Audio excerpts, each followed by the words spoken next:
semuanya, terimalah salam damai dari kami, Sotihotu Namo Buddhaya. Perkenalkan, nama saya Eka Hitaloka. Saya di sini akan memandu berjalannya sharing dhamma dari rekan saya, Meta Chris Angel. Beliau merupakan mahasiswi dari Sekolah Tinggi Agama Buddha Negeri Sriwijaya, jurusan Dharma Duta Program Studi Kepenyuluhan Buddha semester 5 ya Kak sekarang ya. Nah, untuk langsung saja sharing dhamma akan disampaikan oleh saudari Meta. Waktu dan tempat dipersilahkan. Baik, terima kasih saudari Hita yang sudah memperkenalkan. Izinkan saya mengucapkan salam Sotihotu Namo Buddhaya. Pada kesempatan hari ini saya akan sharing dhamma mengenai cara mengenali karakter seseorang berdasarkan sutta. Suttanya apa? Mari kita bahas bersama-sama. Sebelumnya izinkan saya untuk share screen.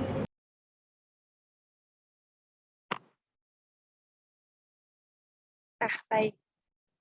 Pada awal-awalnya, saya ingin menjelaskan terlebih dahulu nih. Ada doktrin seperti orang yang matanya sipit, ya. Sipit itu udah pasti ngeselin, judes, apalagi Berhubungan dengan Chinese. ya, betul. Nah, itu sudah ada doktrinnya gitu ya. Nah, makanya ada pepatah yang mengatakan tak kenal maka tak sayang. Nah, itu benar juga. Tapi di mana-mana ada juga yang kayak udah kenal tapi nggak sayang-sayang. Itu berat. Ada juga yang bilang kalau udah kenal tapi masih nggak tahu nih karakternya itu seperti apa.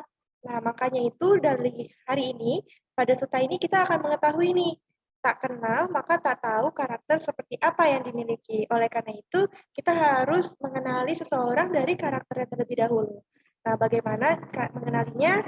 Kita awali dari sutta ini. Oh, Dhammapada. Jadi saya ada mengutip dari Dhammapada 78, Pandita Waga atau orang bijaksana, yang bacaannya seperti Nabaje Papakemite, Nabaje Purisada, Bajeta Mite Kalyane, Bajeta Puri Utame. Yang artinya, jangan bergaul dengan orang jahat. Jangan bergaul dengan orang yang berbudi rendah, tetapi bergaullah dengan sahabat yang baik. Bergaulah dengan orang-orang yang berbudi luhur. Nah, oleh karena itu, ini penting banget nih buat kita mengenalin karakter seseorang. Karena kalau misalnya kita nggak kenal karakternya, kita nggak tahu dia orang jahat atau baik. Atau mungkin kita tahu dia orangnya baik, tapi ternyata jahat. Atau sebaliknya, kita tahu orangnya jahat, padahal sebenarnya baik gitu. Nah, jadi saya ada mengambil suttanya itu dari Samyutta Nikaya, Sagata Waga, Kosala Samyutta Sutta ke-11 dengan judul Jatila Sutta. Nah, teman-teman bisa coba searching di Google, nanti ada suttanya secara menyeluruh, bisa dibaca. Nah, latar belakang dari sutta ini, awalnya itu Buddha saat itu sedang Misawati. Lalu ada 7 petapa Niganta, 7 petapa telanjang, pokoknya ada 7, banyak petapa. Nah, itu kukunya panjang-panjang, rambutnya panjang, baju putih, bulu ketiaknya panjang, seperti diceritakannya. Nah, kemudian ada seorang raja yang bertanya nih kepada Buddha, bilang, apakah mereka itu sudah mencapai kearahatan atau sudah menuju jalan kearahatan? Nah, lalu Buddha mengatakan kayak, untuk kita nih, yang berumah tangga, yang masih terikat oleh wangi-wangian, kebahagiaan, dan lain-lain, itu kita nggak bisa melihat orang itu udah mencapai arahat atau belum, atau sudah menuju ke arahatan. Nah, oleh karena itu, Buddha menjelaskan tentang 4 cara mengenali karakter seseorang. Nah, cara yang pertama, yaitu dengan hidup bersamanya. Dari hidup bersamanya, maka kita tahu nih kemuliaan dia itu kayak gimana. Mulai dari dia kayak ingin berdana, ketika dia kayak lagi masak nih, terus kamu dikasih makanannya juga, itu kan termasuk kemuliaannya. Terus kayak misal kayak ada binatang nih, ada kecoa, tiba-tiba ditimpuk. Itu kan kemuliaannya nggak ada ya. Nah, jadi dari situ kita melihat, dari tinggal bersamanya itu kita tahu gitu, dia itu seperti apa. Yang paling utamanya itu kita mengetahui kemuliaan dia. Lalu yang kedua, yaitu dengan bergaul bersamanya. Seperti kita nih, dengan kita bergaul setiap hari gitu kan ya, setiap kali ada gosip, setiap kali ada apa, itu kita selalu info-infoan gitu kan. Nah, dari situ kita tahu kejujuran.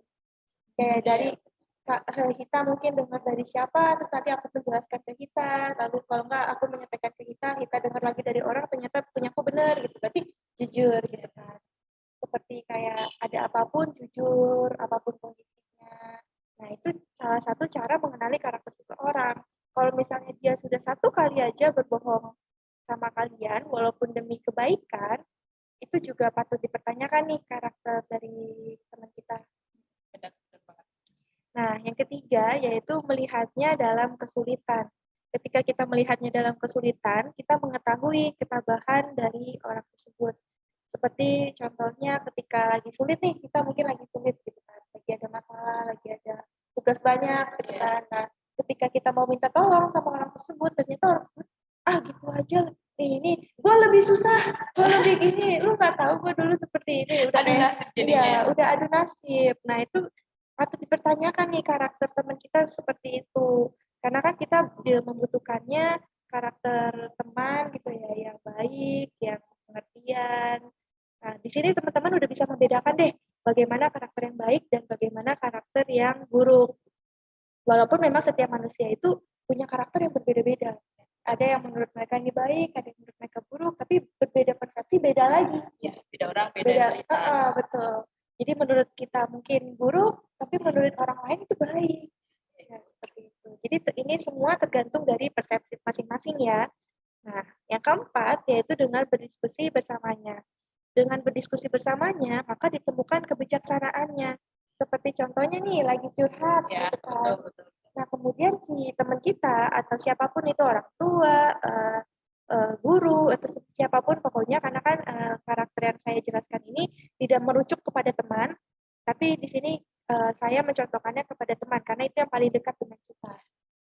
Ketika kita lagi cerita, gitu, kemudian dia, ya udah tenang, semua masalah akan berlalu, gitu kan. Lalu memberikan jalan keluar, tidak membuat berapi-api, semakin api gitu. Udah jadi kompor. Iya, udah jadi kompor. Itu kan kayaknya kurang bijaksana gitu ya. Karena kan teman kita menceritakan kepada kita untuk menemukan jalan keluar, bukan nambah api, ya, bukan menabur garam di atas muka juga. Nah, jadi itu tadi 4 cara mengenali karakter seseorang. Yang pertama dengan hidup bersamanya, walaupun memang untuk seperti kita nih, teman yang berkuliah atau bagaimana kita tidak bisa hidup bersamanya ya, tapi kan dari kesehariannya, ketika kita bersama dia, kita sudah tahu nih dia seperti apa. Lalu yang kedua dengan bergaul bersamanya, seperti berteman, ngobrol, dan lain-lain. Lalu yang ketiga melihatnya dalam kesulitan, kayaknya impossible sekali menurut saya kalau kita berteman dengan seseorang atau berhubungan dengan seseorang yang tidak memiliki masalah. Itu sangat tidak mungkin karena semua orang punya masalah. Masalahnya beda-beda. Nah, kemudian yang keempat dengan berdiskusi bersamanya. Nah, ini juga sering kayak ngobrol aja, seperti kita ngobrol, seperti curhat dan lain-lain, dari chattingan itu sudah termasuk dengan berdiskusi bersamanya. Nah, kemudian dari 4 cara mengenali karakter ini, ternyata tidak hanya harus begini aja gitu loh, tapi ternyata ada syaratnya. Ada 3 syarat. Yang pertama itu waktu. Kenapa coba waktu? Karena dari waktu itu kita bisa kenal orangnya lebih baik. Gak bisa dalam waktu 1 hari, 1 jam, 1 detik apalagi.